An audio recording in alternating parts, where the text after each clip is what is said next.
명절 기간에 새벽 예배를 인도하면서 새벽에 가장 많이 기도했던 것 중에 하나가 우리 성도들이 제사 문제로 어려움을 당하지 않게 해주십시오라고 하나님 앞에 참 그 부분을 좀 많이 강하게 기도했던 것 같아요. 우리 성도들 가운데 온 가족이 예수를 믿어서 참 명절 때 모여서 함께 예배하고 온 가족이 아침 식사를 할 수 있는 게 이게 얼마나 큰 복인지 몰라요.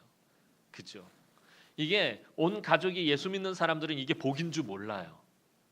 그러나 가족이나 친지 중에 예수를 믿는 사람들이 없고 오직 나만, 내 가정만 예수를 믿는 사람들에게는 그게 얼마나 큰 복인지 명절 때마다 절실하게 느낍니다. 명절 때마다 제사 문제로 인해서 괴로움을 당해야 하고요. 제사 문제로 인해서 어려움을 당해야 되는 그 성도들의 아픔, 괴로움은 참 명절 때마다 너무나도 고통스럽습니다. 선생님은 명절 기간의 새벽에 참 그 문제를 놓고 많이 기도했어요. 오늘 우리가 이 제사 문제뿐만 아니라 사실은 세상에서 살아간다는 것 자체가 이런 문제입니다. 제사 문제 뭐예요? 가족들 중에 예수를 알지 못하는 사람들 속에서 살아간다는 것이 어려운 거예요. 그게 문제인 거예요. 오늘 우리가 세상에서 살아가는 것도 마찬가지예요. 예수를 알지 못하는 사람들, 예수를 알지 못하는 사람들의 문화, 예수를 알지 못하는 사람들의 정서, 예수를 알지 못하는 사람들의 그 관습 속에서 살아가야 된다는 거예요. 그래서 연초에 처음 신년 예배를 드리면서 말씀드렸던 게 뭐예요?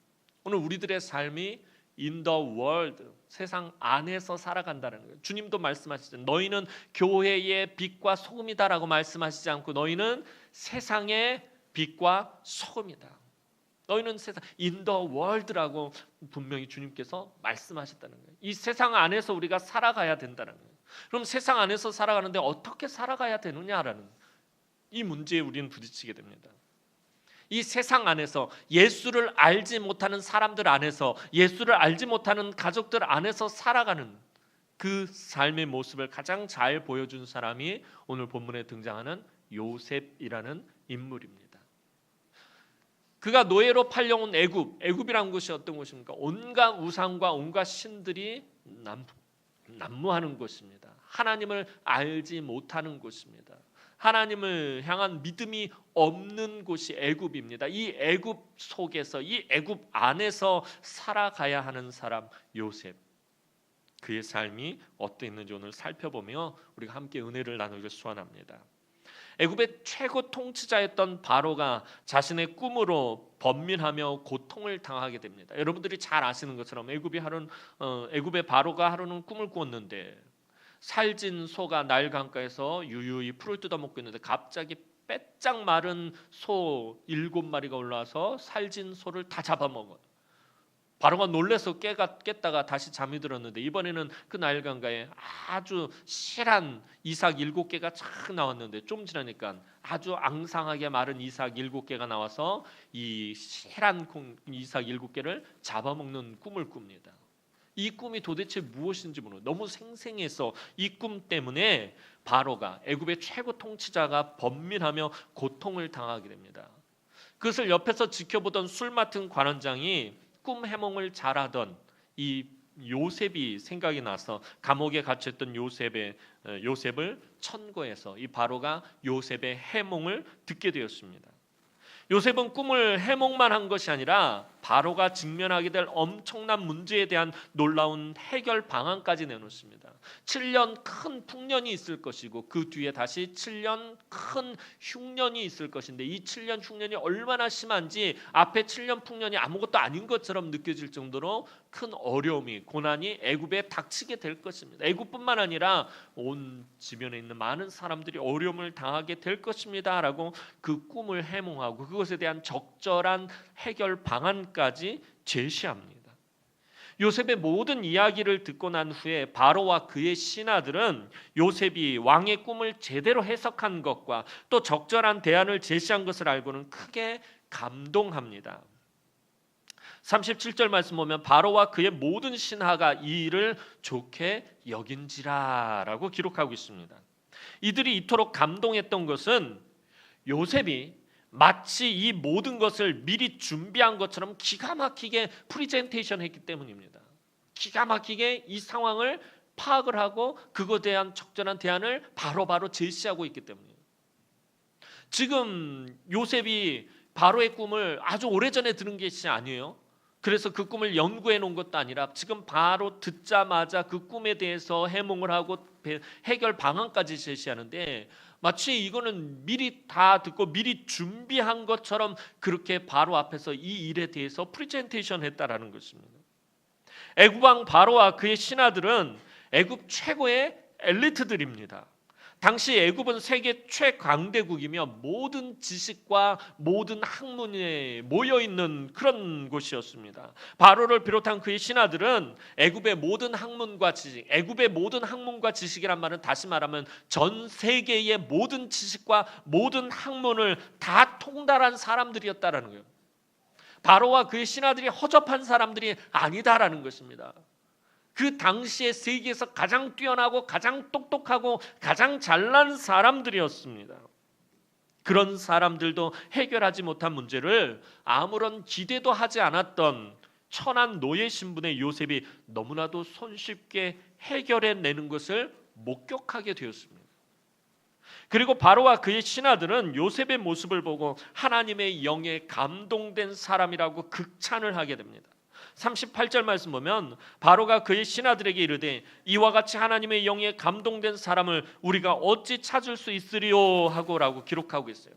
우리말을 성경은 그냥 이렇게 이야기하고 있는데 원전 성경에 보면은 여긴 감탄사가 포함되어 있어요. 바로와 그의 신하들이 감탄사를 연발합니다.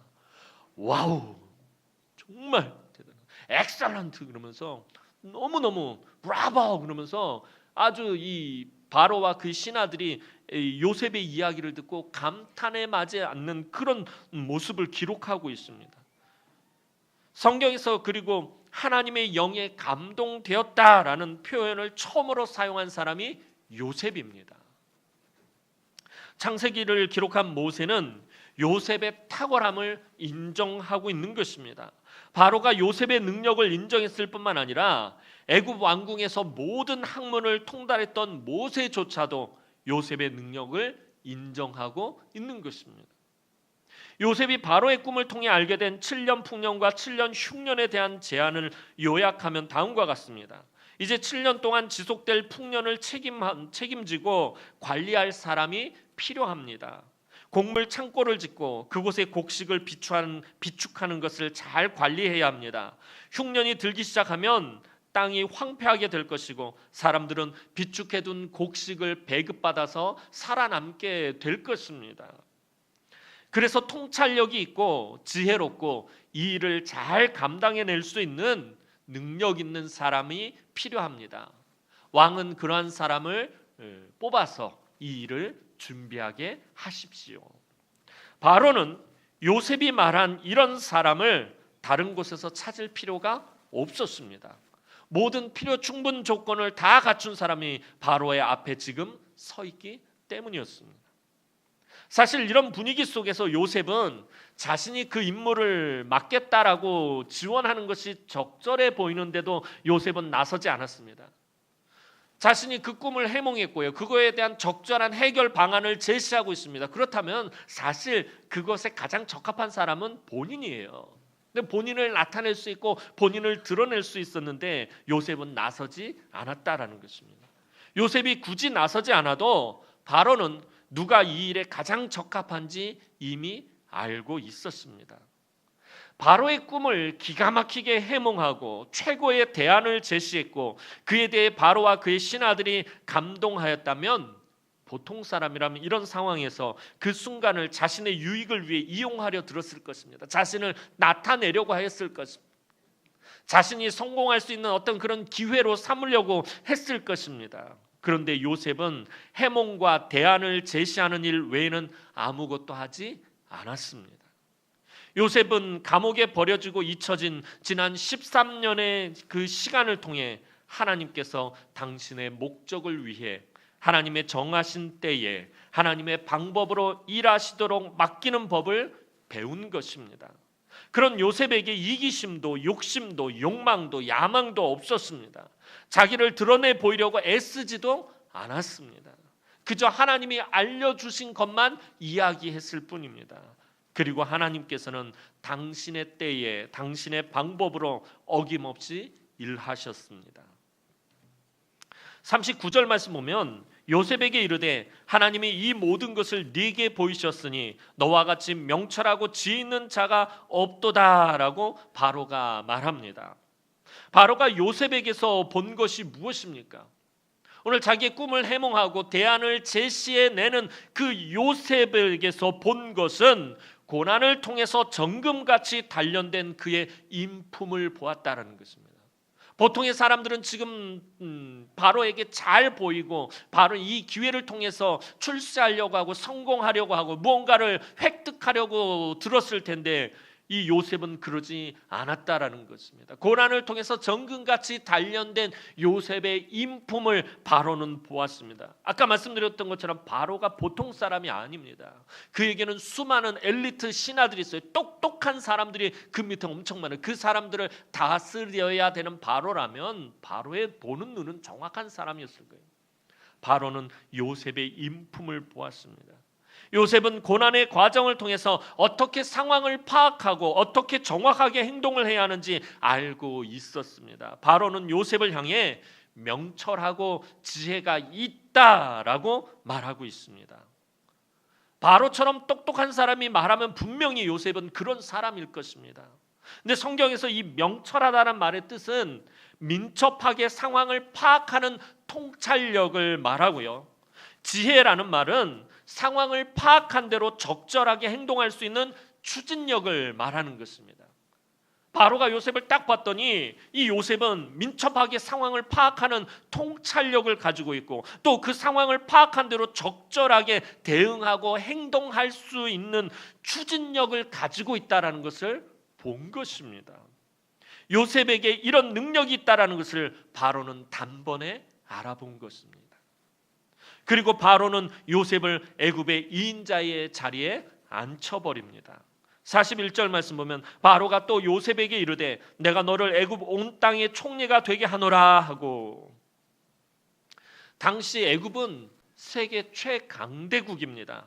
그 어느 나라도 애굽에 대항할 수도 없고요. 애굽과 비교할 수도 없어요. 나중에 바벨론이라는 나라가 등장하기까지 애굽과 비교할 수 있는 나라, 애굽과 비교할 수 있는 민족이 없었다라는 것입니다. 높은 지식과 막강한 군사력과 엄청난 경제력을 소유한 나라가 바로 애굽이었습니다. 지금으로 치자면은 중국과 미국과 러시아를 합쳐놓은 것 같은 아주 막강한 나라가 바로 이 애굽이었습니다. 그런데 그러한 나라의 최고 권력자가 요셉을 애굽을 다스리는 총리로 삼았습니다. 바로는 말로만 이 요셉을 총리로 세운 것이 아니었습니다. 요셉을 그저 허수아비처럼 앞에 내세우고 뒤에서 그 요셉을 조종을 하는 것이 아니라 모든 권세와 모든 힘을 다 요셉에게 주었습니다. 다음 절을 보면 바로는 먼저 요셉의 손에 자신의 인장 반지를 끼워주는 것을 보게 됩니다. 이 인장 반지는 왕의 옥새와 같은 것입니다. 어떤 명령이든지 이 인장 반지로 인을 찍은 것은 무조건 복종해야 합니다. 그러니까 요셉이 어떤 명령 문서를 작성해서 거기다가 왕의 인장 반지로 인을 딱 찍으면 그건 무조건 시행해야 된다는 것입니다. 왜냐하면 그것은 왕의 명령과 바로의 명령과 똑같은 효력과 능력을 가지기 때문입니다. 그러니까 바로가 요셉에게 인장 반지를 끼워 주었다라는 것은 다르게 말하면 요셉에게 무슨 권세를 줬냐면은 애굽 안에 군권과 경제권을 다 요셉의 손에 맡긴 것입니다. 군사를 동원할 수 있는 문서를 만들고 거기다 인장 반지를 찍으면 군대가 움직이게 되어 있어요. 그러니까 군권을 준 것이고 애굽 안에 있는 모든 경제를 주무를 수 있는 경제권까지도 이 요셉의 손에 쥐어준 것입니다.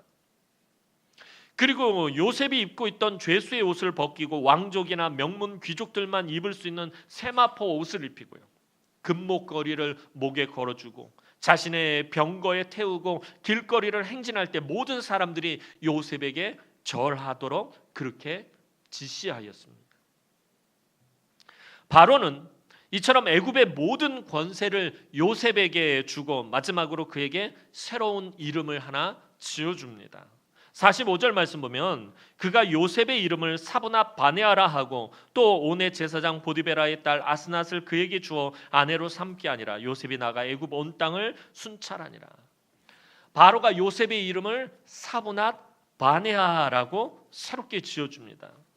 요셉은 자기가 제안한 일에 자기가 적합한 사람이라고 말한 적도 없고요, 그렇게 되기를 바라지도 않았고요, 또 애굽에서 자기가 출세하고 성공하기를 바라지도 않았습니다. 사브나 바네아라는 이름을 자신이 선택한 것도 아닙니다. 그런 그에게 바로는 사브나 바네아라는 새로운 이름을 지어주었습니다. 이 이름의 뜻은 하나님이 말씀하셨고 그는 살아계신다라는 뜻을 가지고 있습니다. 하나님이 말씀하셨고 그는 살아계신다라는 뜻으로 하나님이 요셉과 지금까지 함께 하셨고 또한 그에게 말씀하셨고 그로 인해 요셉이 애굽을 구원한 것을 상징하는 이름이 바로 사브낫 바네아라는 이름입니다.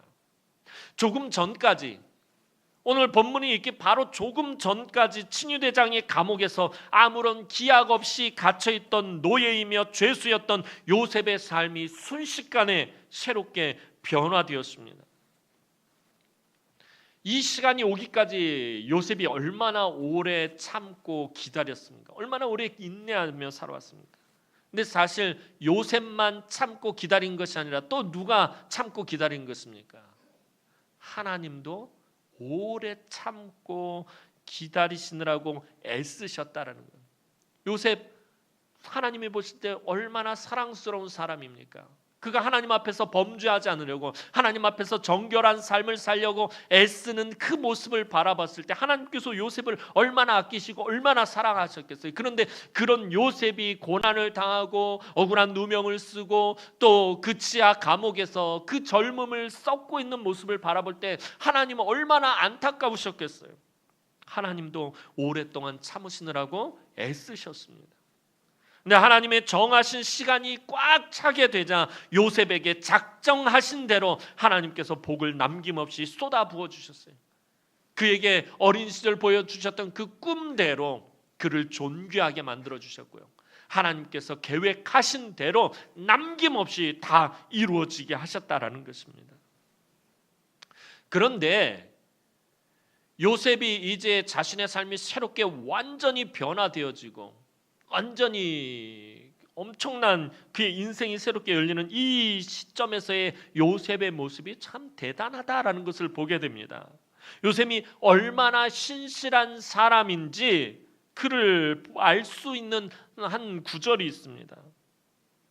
바로가 그를 총리로 임명하자마자 그는 자기에게 주어진 직분을 겸손히 최선을 다하는 모습을 보게 됩니다. 45절 하반절 마지막 부분을 보면 요셉이 나가 애굽 온 땅을 순찰하니라 라고 기록하고 오늘 이야기를 마무리합니다. 그는 인생 최고의 시간, 지금 요셉의 인생에 있어서 최고의 시간이잖아요. 인생의 가장 밑바닥까지 떨어졌어요. 더 이상 절망할 것도 없고 더 이상 소망도 없고 더 이상 낙심할 것도 없는 그 인생의 밑바닥까지 떨어졌다가 그가 존귀한 자리, 최고로 높은 자리까지 오르게 되었을 때, 그의 최고의 시간에 올라갔을 때 그의 모습이 어땠느냐. 최고의 시간에 교만하지 않았고 우쭐대지 않았고 지금까지 살아온 것처럼 여전히 성실했고 여전히 신실했고 여전히 경건하고 여전히 겸손하고 여전히 최선을 다하는 삶을 살았다라는 것입니다. 남들이 언뜻 볼 때 요셉은 한순간에 벼락출세한 것 같습니다. 어쩌다 바로 앞에서 운 좋게 꿈 해몽을 참 잘해서 대박 횡재한 인생같이 그렇게 보일 수도 있습니다. 참 운빨 좋다. 저렇게 기가 막히게 떨어져야지 참 팔자 피고 잘 사는 건데 어떻게 저렇게 기가 막히다라고 그렇게 말할 수 있어요. 그러나 그렇지가 않습니다. 요셉이 노예로 팔려온 17세부터 지금 바로 앞에서는 30세가 될 때까지 13년간 하나님을 향한 꾸준한 믿음의 결과가 오늘 모습이었다라는 것입니다. 요셉이 바로 앞에 섰을 때만 하나님의 영이 충만했을까요? 바로 앞에 서서 이 바로의 꿈을 해몽할 때, 그리고 대안을 제시할 때, 그때만 하나님의 영에 충만한 사람이 요셉이었을까요? 아닙니다. 그는 어린 시절 하나님께 꿈을 받는 그 순간부터 하나님의 영에 감동된 사람이었습니다. 지난 13년 동안 죄의 유혹과 싸운 선한 싸움의 결과였고, 기나긴 고난 속에서도 좌절하지 않은 소망의 결과였고, 오직 하나님만을 바라보며 달려온 믿음의 결과가 오늘 본문이다라는 것입니다. 어느 날 일순간 갑자기 대박 인생이 터진 것이 아니다라는 것입니다. 어느 날 로또 하나 사서 번호를 맞췄더니 1등 당첨이 된 것 같은 그런 지금 상황이 아니다라는 것입니다. 지난 시간 동안 철저하게 준비되어 왔다라는 것입니다.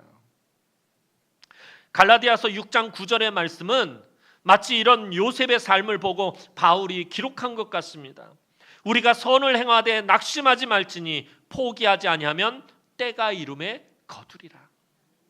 우리나라 말 성경엔 때가 이름에 거두리라 라고 되어 있지만, 원전의 의미를 그대로 살려서 다시 이야기하면 때가 이름에 반드시 거두리라 라는 의미입니다.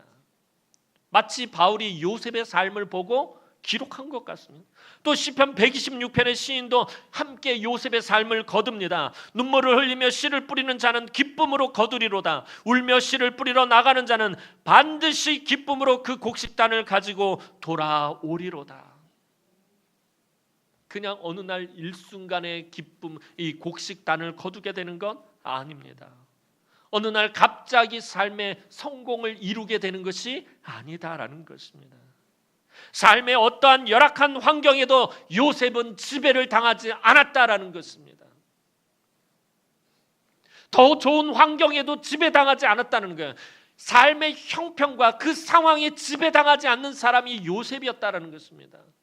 우리 요셉과 같은 그런 처지에 있었다고 생각해 봅시다.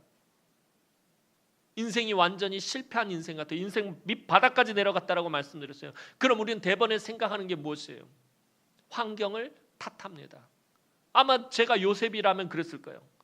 우리 가정은 완전히 콩가루 집안이야.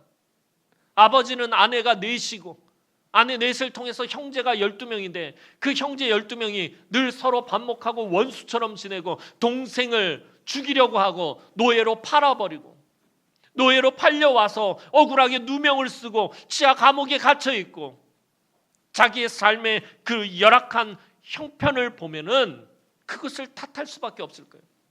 내가 좀 더 좋은 가정 환경에서 태어났더라면, 내가 좀 더 좋은 교육을 받았더라면, 내가 좀 더 좋은 상황이었다면 이런 삶을 살지 않았을 것이다 라고 우리는 아마 이 삶의 형편을 탓할 것입니다.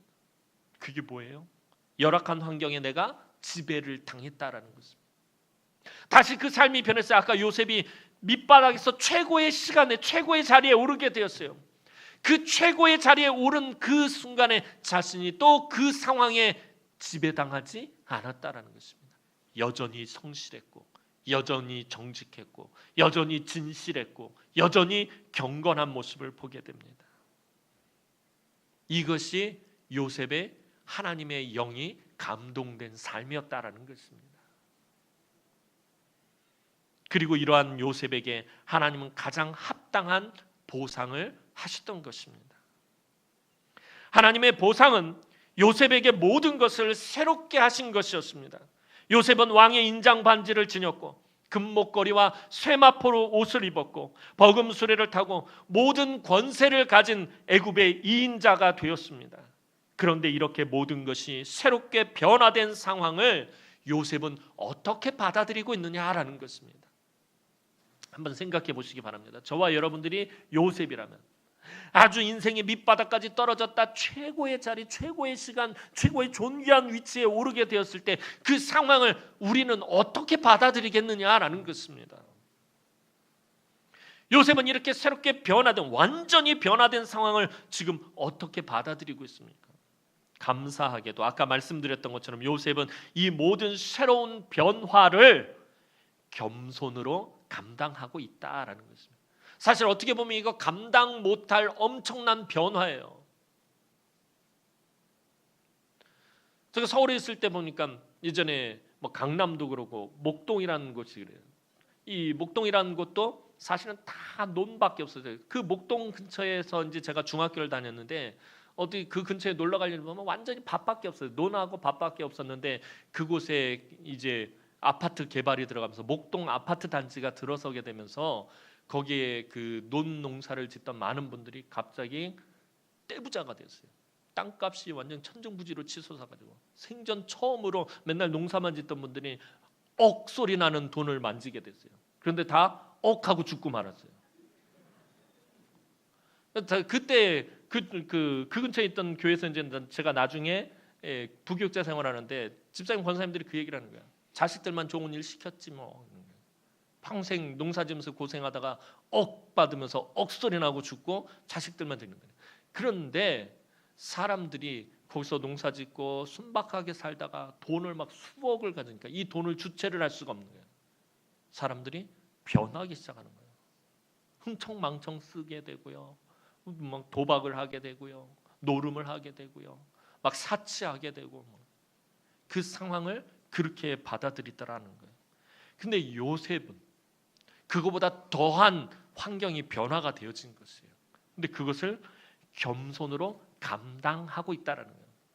오늘 우리는 여러분들 다 그런 생각하잖아요. 로또 대박 한번 나봤으면 좋겠다. 1등 돼봤으면 좋겠다. 그래서 수십억을 한번 만져봤으면 좋겠다. 그런데 그 상황을 여러분들이 감당할 수 있겠느냐는 거예요. 아, 목사님 저 감당할 수 있어요라고 말하지만 사실 감당할 수 없어요. 제가 늘 말씀드리잖아요. 저도 한때 그런 생각을 했었어요. 전에 한번 말씀드렸잖아요. 하나님, 한번 로또 1등 대박 나서 나도 막 교회 어디 막 어려운 데도 도와주고 선교사님들도 도와주고 막 그렇게 해서 돈을 좀 진짜 멋있게 써보는 그렇게 했으면 좋겠습니다. 하나님, 나 로또 한번, 그렇다고 제가 로또를 사본 건 아니에요. 대박 났으면 좋겠다라고 그 생각을 하는 거. 근데 밤에 꿈을 꾸는데 갑자기 하나님이 1, 7, 15, 26, 그다음에 35, 보너스로 39. 와, 너무 좋잖아요. 그런데 저쪽에서 누가 막 그 숫자가 적힌 공을 막 몰고 오는 거예요. 딱 보니까 왈왈왈왈 그러면서 막 강아지 떼들이 막 몰고 오는 거예요. 개꿈이네. 개꿈이구나. 하나님이 꿈도 꾸지 말라는 거예요. 생각도 하지 말라는 거예요. 성목사, 네가 1등 로또 대박 만나서 수십억을 갖게 되면 네가 성공할 것 같지? 너 망한다. 왜냐하면 네가 그것을 감당하지 못하기 때문에. 하나님은 요셉을 바로 애굽의 총리로 삼지 않으셨어요. 13년이라는 시간을 두고 그를 만들어 가셨다라는 것입니다. 그랬기 때문에 그가 애굽의 총리가 되었을 때, 총리가 되자마자 그 최고의 시간에 어떻게 한 거예요? 바로 순찰나간 거예요. 자기가 해야 할 일이 무엇인지를 알고 있는 것입니다. 그는 거들먹거리지도 않았고요. 남들을 압제하며 갑질을 하지도 않았어요. 그동안 자신을 괴롭게 했던 사람들을 찾아내서 복수하지도 않았다라는 것입니다. 애굽의 모든 권세와 힘을 분명히 소유하고 있었어요. 애굽의 2인자예요. 그러나 그렇게 하지 않았습니다. 바로가 요셉에게 모든 애굽의 권세를 준 것은 바로 요셉의 내면의 인품을 보았기 때문이에요. 뭘 믿고 요셉에게 그 모든 걸 주냔 말이에요. 조금 전까지 지하 감옥에 갇혀 있었던 죄수였고 노예였던 사람에게 뭘 보고서는 애굽의 모든 힘과 권세와 능력을 그에게 준 거냔 말이에요. 바로가 본 것은 요셉의 내면에 있는 인품을 보았다라는 것입니다. 오랜 고난으로 다듬어진 요셉의 인품은 요셉의 새로운 변화를 감당할 수 있었다라는 것입니다. 하나님은 지난 13년 동안 이런 요셉을 다듬고 계셨던 것입니다. 하나님도 마음이 찢어지는 듯한 그 아픔 속에서 요셉을, 그 고통 가운데 있는 요셉을 바라보시면서 그를 다듬고 계셨다는 것입니다. 아무리 큰 권력을 주어주어도, 아무리 많은 물질을 손에 쥐어주어도 겸손으로 감당할 수 있는 요셉을 그의 절망과 고난의 시간을 통해서 하나님은 만들고 계셨다라는 것입니다. 요셉은 애굽에서 사브나 바네아의 삶을 살면서 타락하거나 세상적으로 변하지 않았습니다. 요셉이 애굽에서 사브나 바네아로 살아간다는 것은 뭘 의미하는 거예요? 이제 본격적으로 애굽 사람으로 살아가야 한다는 거예요. 애굽 안에서 살아가야 한다는 거예요. 하나님을 알지 못하는 사람들 속에서 이제 본격적으로 그가 그들을 이끌면서 살아가야 된다는 것입니다. 사브나 바네아는 애굽의 이름입니다. 하지만 요셉은 사브나 바네아로 살면서 애굽 사람처럼 살지 않았습니다. 오히려 하나님을 향한 그의 믿음은 날마다 더욱 새로워졌습니다. 요셉이 사브나 바네아로 살아가면서도 하나님을 향한 그의 믿음이 어떠했는지 요셉이 낳은 두 아들의 이름을 통해서 알 수 있습니다. 요셉은 첫째 아들을 낳고 그 이름을 므낫세라고 하였습니다. 이 므낫세라는 이름의 뜻은 잊어버림이란 뜻입니다. 요셉은 방긋방긋 웃고 있는 이제 막 태어난 므낫세를 바라보면서 그 애기 얼마나 이뻐요. 우리 교회 애들 막 신생아들 보면 이뻐 죽겠잖아요. 그 애기들 막 빵긋빵긋 저 지나갈 때 이렇게 저보고 웃으면 막 미치겠어요. 진짜 하나 더 낳고 싶어요. 그 새까만 눈동자를 바라보면서 빵긋빵긋 웃고 있는 그 므낫세를 바라보면서 요셉이 어떤 마음이었겠어요? 므낫세라는 이름을 지어주면서 하나님께서 나로 모든 고통을 잊게 하셨습니다. 하나님께서 나의 기억에서 고통과 아픔을 제거하셨습니다. 그렇게 고백하고 있는 것입니다. 아들의 이름을 통해서 자신의 신앙을 고백하고 있는 것입니다. 둘째 아들의 이름은 에브라임이라고 지었는데 그 이름의 뜻은 두 배로 번성한 이런 뜻입니다. 역시나 요셉은 에브라임을 바라보며 하나님께서 나를 두 배나 풍성하게 하셨습니다. 하나님이 나에게 두 아들을 주셨습니다. 하나님께서 전에는 고난만 주신 것 같았던 이곳에서 측량할 수 없는 복을 내게 주셨습니다 라고 겸손하게 고백하고 있는 것이에요. 이 아들의 이름들이 뭐예요? 하나님 나를 므낫세하게 하셨습니다. 하나님 나를 에브라임하게 하셨습니다 라고 지금 고백하고 있는 것이에요. 사실 요셉이 지난 13년의 삶을 잊어버린다라는 것은 인간적으로 쉬운 일이 아닙니다. 여러분들 우리가 살아오면서 정말 힘들었고 고통스러웠던 것, 내가 받았던 상처 잘 잊혀집니까? 잘 안 잊어져요. 좋았던 일들, 기뻤던 일들은 그냥 싹 잊어지는데 나에게 아픔이 되었고 고통이 되었고 가시와 같았던 일들은 잊어지지가 않아요. 그것을 우리는 한이 맺힌다고 그래요. 원통한 삶은 잊어지지가 않아요. 요셉 지난 13년의 그 삶이 잊어버린다는 건 인간적으로 쉬운 일이 아닙니다. 하지만 하나님께서 그에게 충분히 보상하셨습니다. 하나님은 바로를 통해서 그의 이름을 요셉에서 사브나 바네아로 바꾸어 주셨습니다. 이 요셉이란 이름의 원래 뜻은 뭐냐면 더하다라는 뜻이에요. 더하다, 뭔가를 더하다 그래서 굉장히 좋은 의미 같은데 사실 요셉이란 이름은 한 맺힌 이름입니다. 요셉의 어머니가 누구입니까? 야곱이 가장 사랑했던 아내 라헬입니다. 라헬과 경쟁 관계에 있었던 레아는 순풍순풍 아들도 잘 낳아요. 아들을 왜 이렇게 잘 낳는지 몰라요. 낳기만 하면 아들을 낳아요. 그런데 야곱이 가장 사랑했던 아내 이 라헬은 아들을 낳지 못하는 거예요. 언니가 아들을 낳는 그 모습을 계속 보면서 늘 한이 맺혀 있었는데 이 라헬이 드디어 아들을 낳게 됩니다. 요셉을 낳습니다. 요셉을 낳고서는 뭐라고 이 이름을 짓냐면 요셉이라고 짓는데 이 뜻이 뭐냐면 하나님께서 나에게 아들을 하나 더 낳게 하시기를 원합니다 라는 뜻이 요셉이라는 뜻이에요. 나에게 아들 하나를 더 주십시오. 인간의 욕심을 채우고 맺힌 한을 풀기 위한 이름이 요셉이에요. 라헬이 얼마나 아들에 대한 한이 맺혔겠습니까? 요셉을 낳았는데 기쁘고 즐겁고 감사하고 하나님 앞에 감사해야 될 그 시간에 바로 뭐라고 하냐면 나에게 아들을 하나 더 낳게 하기를 원합니다라고 말하고 있다는 거예요. 한이 맺혀서 아들 하나만 더 주십시오.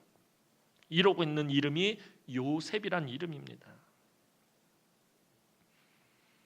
그러나 하나님은 말씀하시며 살아가게 하신다라는 이름을 주시며 요셉의 한 맺힌 삶을 풀어주십니다. 요셉이란 이름은 아브라함, 야곱처럼 한 사람을 위한 이름이에요. 아브라함이라는 뜻이 뭐냐면 한 사람의 존귀한 아버지다라고 전에 아브라함에서 아브라함으로 할 때 말씀드렸었죠. 야곱이라는 이름 뜻은 뭐예요? 다른 사람의 발꿈치를 잡는다. 다른 사람의 것을 빼앗아서라도 내가 복을 받고 나만 잘 되고 나만 성공해야 된다라는 뜻이 야곱입니다. 근데 야곱에서 이스라엘로, 아브라함에서 아브라함으로. 이 야곱, 아브라함은 한 사람을 위한 이름입니다. 그런데 하나님은 한 사람의 욕심을 채우고 맺힌 한을 풀어주는 이름 대신 수많은 사람들이 하나님의 살아계심을 증거하고 수많은 사람들이 구원받고 복을 받는 새로운 이름을 요셉에게 주셨습니다. 아브라함에서 아브라함으로, 야곱에서 이스라엘로, 요셉에서 사브나 바네아로는 한 사람을 위한 은혜와 복이 여러 사람을 위한, 수많은 사람을 위한 은혜와 복으로 바뀌는 이름입니다. 그래서 요셉은 아들을 낳고 나는 큰 아들의 이름을 므낫세라고 지었습니다. 왜냐하면 이 아들은 어제의 고통을 하나님이 없앴다라는 것을 증거하기 때문입니다라고 말하고 있는 것입니다. 내가 내 아들의 이름을 므낫세라 지었습니다. 어제까지 내가 가지고 있었던 고통, 어제까지 내가 가지고 있었던 아픔을 하나님이 없앴다라는 것을 증거하기 때문입니다 라고 지금 이 요셉이 말하고 있는 것입니다. 요셉이 엄청난 권세와 힘을 가지게 되었을 때 자기를 노예로 팔아버린 형들과 억울하게 누명을 씌웠던 보디발의 아내에게 복수하고 싶었던 강한 유혹을 요셉도 받았을 것입니다. 지난 13년 한 맺힌 삶이 있었기 때문에. 저와 여러분들이라면 그런 마음이 없었겠어요? 자기를 노예로 팔아버린 그 형들, 평생 자기를 미워하고 시기하고 질투했던 형들, 자기를 죽이려고 했던 형들, 아무런 죄가 없는데 자기에게 누명을 씌워서 지하 감옥에 갇히겠던 보디발의 아내 찾아내서 복수하고 싶은 강한 유혹을 받았었을 것입니다. 오늘 저와 여러분들도 마찬가지입니다. 오늘 우리들도 삶 가운데서 나에게 고통을 준 사람과 나쁜 행동과 못된 말로 우리를 괴롭혔던 자들에게 안갚음해주고 싶은 유혹을 받게 될 것입니다. 그러나 그때마다 우리는 므낫세를 낳아야 합니다. 우리의 삶에서 므낫세를 영적으로 낳아야 한다는 것입니다. 우리의 기억 속에서 고통을 잊게 해달라고 하나님 앞에 기도해야 합니다. 하나님, 내가 한이 맺혀 있어. 내가 평생을 부족하게 살아왔고 내가 평생을 힘들고 어렵게 살아왔는데 이것을 므낫세하게 해주십시오. 내가 므낫세를 낳게 해주십시오. 여러분들 기도해야 합니다. 우리의 기억 속에서 고통과 아픔과 상처들을 잊게 해달라고 기도해야 합니다. 요셉에게 하셨듯이 하나님만이 그것을 하실 수 있기 때문입니다. 우리가 므낫세를 낳는다면 여러분들의 삶의 여러 가지 고난과 고통과 시험과 환난과 걱정과 근심과 염려와 시험 가운데서 여러분들이 므낫세를 낳는다면 하나님께서는 곧이어 여러분들이 에브라임을 낳게 하실 것입니다. 2배로 풍성하게 하실 것입니다. 2배로 번성하게 하실 것입니다. 2배로 채워주실 것입니다. 2배로 보상해 주실 것입니다. 나 한 사람을 통해서 많은 사람이 복을 받게 하실 것입니다. 사랑하는 성도 여러분, 오늘 본문은 요셉을 향한 하나님의 보상을 기록하고 있습니다. 무려 9절에 걸쳐서 하나님은 보상하고 계십니다. 창세기를 기록한 모세는 이 장면에서 매우 큰 감동을 느낀 것 같아요.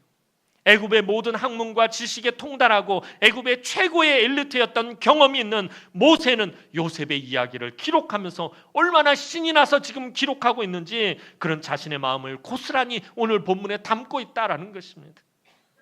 요셉이 이런 삶을 살게 될 것이라고 그 누구도 상상하지 못했습니다. 지하 감옥 인생의 최고 밑바닥까지 내려간 요셉이 이런 삶을 살 것이라고 아무도 생각하지 못했다라는 것입니다.